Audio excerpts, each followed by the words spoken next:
Well, good evening and welcome to the Sunday edition of Poland Daily. I'm Konrad Gorlinski. Let's take a look at the headlines.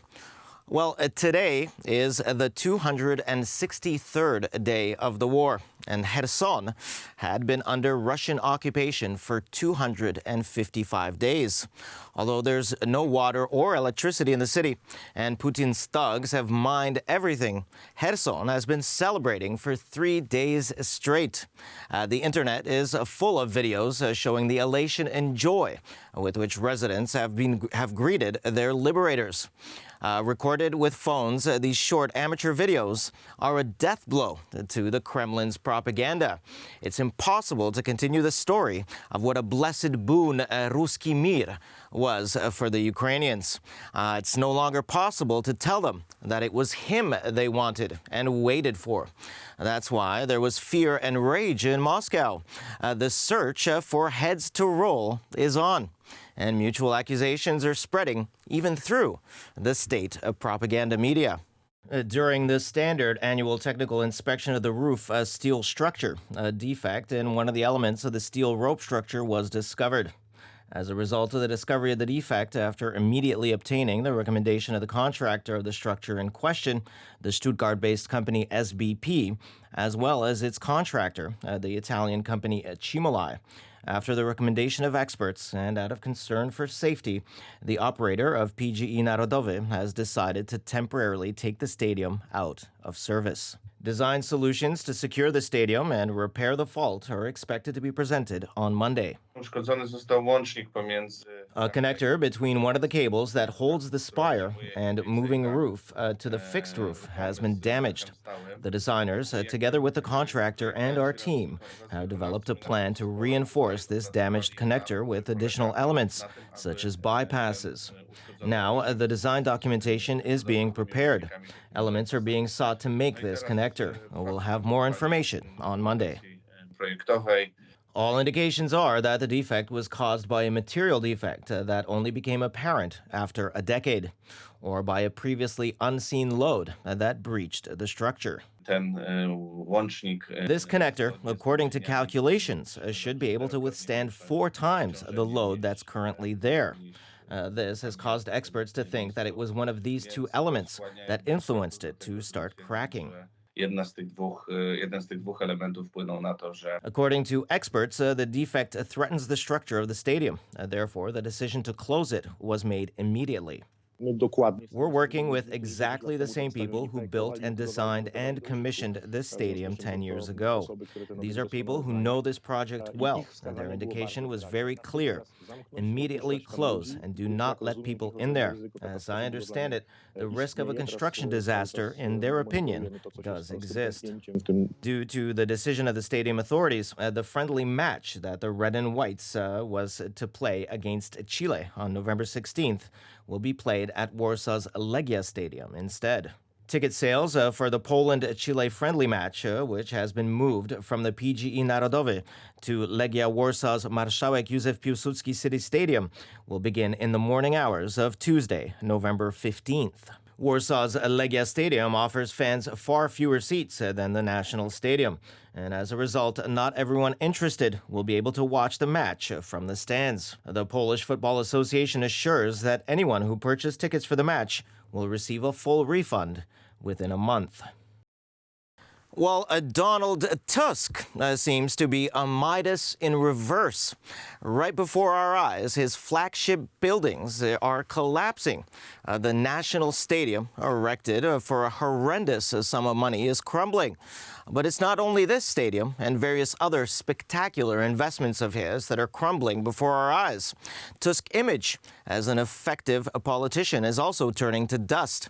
The slogan of Tusk's platform was, "Let's not do politics, but let's build roads and bridges." In reality, it was, let's suck up to the Germans and the Russians, always act in their favor and slander the Poles and portray Polishness as an impediment. The construction of the stadium lasted 10 years. How long will Mr. Tusk last? More units of the Ukrainian armed forces are arriving in Kherson. This solidifies Kiev's control over the area. Exhilarated residents cheer in honor of the army bringing liberation from Kremlin occupation. На цей вечір силами оборони встановлено контроль. Police have begun stabilization operations in 60 recovered villages in Kherson region. Nearly 2,000 explosives, mines, booby traps, unexploded ordnance have been removed. The occupiers have destroyed all critical infrastructure, the water supply network, heating, and power systems. We all feel the excitement. Months of Russian occupation have been a time of mockery of our people.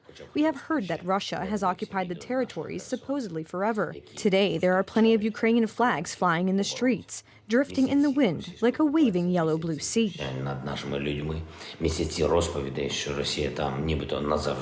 Thousands of celebrating people on the streets of Kherson are a sight that has been part of the city's skyline since Friday. The ousting of the occupiers from the city is another step, bringing the prospect of Ukraine's complete liberation closer. We knew that our troops would arrive as soon as there was an opportunity to do so. We were ready to wait and resist for much longer. Thank you all for your perseverance. Without your support, recapturing the city would have been more difficult.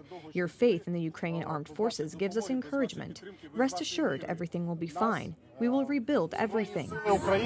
The Ukrainians successfully prevented a coordinated retreat of the Russians from Kherson by strategically striking pontoon crossings and bridges over the Dnieper River.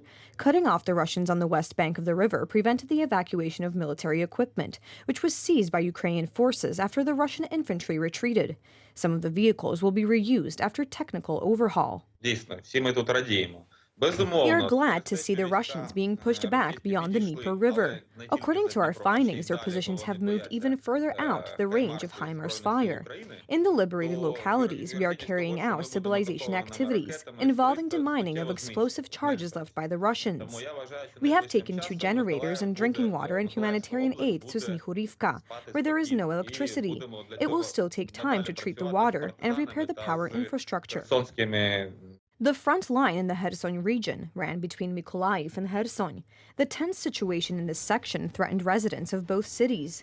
Moving the line of fire to the east, the Ukrainians achieved by seizing the Kiselivka junction. The seizure of this bridgehead paralyzed the supply of Russian equipment. Our freedom of speech was restricted. I remember when 4 trucks arrived from which the army got out, we were told, no more pro-Ukrainian slogans. I replied, you can shoot at us because we will not deny our nationality. They forbade speaking about Ukraine, for which death was threatened. The razing of cities and the suffering of ordinary citizens moved the sensibilities of world-renowned artists to express their opposition to Russian terror in Ukraine. Photos of the murals Banksy made in Borodyanka have appeared on social media, highlighting the tragedy may translate into financial support for those affected by the consequences of the war. And earlier today, Joe Biden said he was incredibly pleased with the turnout in the U.S. election.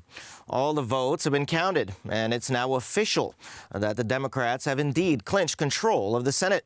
This is a major victory for the president as he looks ahead to his remaining 2 years in office.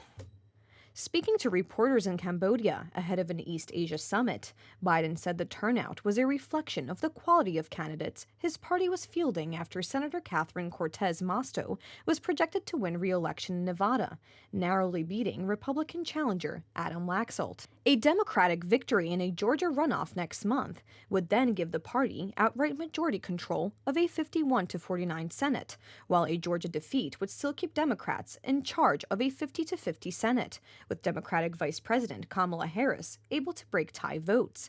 The additional seat would mean Democrats could spare a vote on key nominations and bills. Well, I tell you what, congratulations to Senator Schumer. He's got a majority again, and we're focusing now on Georgia. We feel good about where we are. And I know I'm a cockeyed optimist. I understand that from the beginning, but I'm not surprised by the turnout. I'm incredibly pleased by the turnout. And I think it's a reflection of the quality of our candidates, and they're all running on the same program. There wasn't anybody who wasn't running on what we did. They're all sticking with it. So I feel good, and I'm looking forward to the next couple of years. Control of the House of Representatives has still not been decided. Biden acknowledged such a victory would be a stretch for the Democrats, but Republicans have fallen well short of predictions they would sweep to power in Washington. Hayden, are you still confident that Democrats could keep the House? I'm confident they could, yeah, whether they will. Look, it's an outside, it's a stretch. Everything has to fall our way. I just got off the phone with Congressman Levin, who just won. There's several more seats in California. I'm not predicting this, but I'm predicting that, as I've said all along, it'd be perilously close.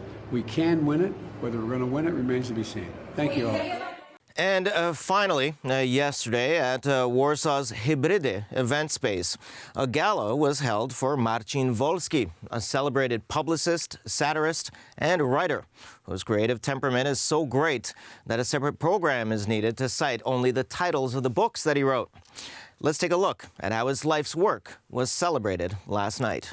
A writer, a journalist, a satirist, Marcin Wolski made his debut in 1966 in the magazine Szpilki, or Needles. Many of his texts lived to see realization in the form of skits and periodic radio plays. Among the best known are Laboratory Number 8, Piggy, or Matriarch. It's been a fantastic adventure, and it continues and will continue. I promise the viewers. It's just that it's changed from time to time. I used to be a cabaret man, later radio, then television. All this time, I was also writing books, then columns, then the press, and suddenly, in my old age, it turned out that I was a commentator on television, in a humorous way, of course, on contemporary Polish politics.